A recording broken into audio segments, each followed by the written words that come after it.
இன்னைக்கு நம்ம தமிழ்நாடே கொண்டாடக்கூடிய ஒரு நல்ல விஷயம் நடந்திருக்கு. அதாவது விளாத்திக்குளம் பிரச்சனையில அந்த குழந்தைக்கு நீதி கிடைச்சிருக்கு. எவன் தப்பு செஞ்சானோ அவனுக்கு மரண தண்டனை விதிச்சு நீதிமன்றம் தீர்ப்பு கொடுத்திருக்கு.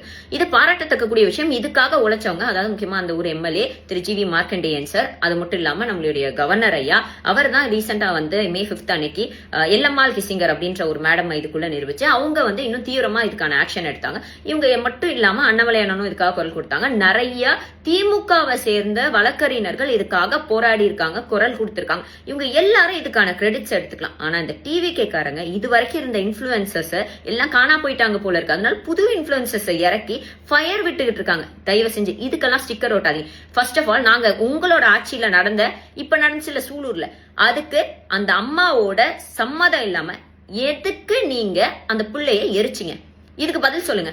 எப்படி இருந்தாலும் ஒரு பாலியல் வன்புணர்வுக்கு உள்ளாக்கப்பட்ட பெண்ணை நீங்க என்ன பண்ணணும்? புதைக்கணும். போஸ்ட்மார்ட்டத்துக்கு அப்புறம் எரிக்க கூடாது. அப்ப யாரை காப்பாத்துறதுக்கு பண்றீங்க? இதுல யார் இன்வால்வ் ஆயிருக்கா? இந்த கேள்விக்கு பதில் சொல்லுங்க.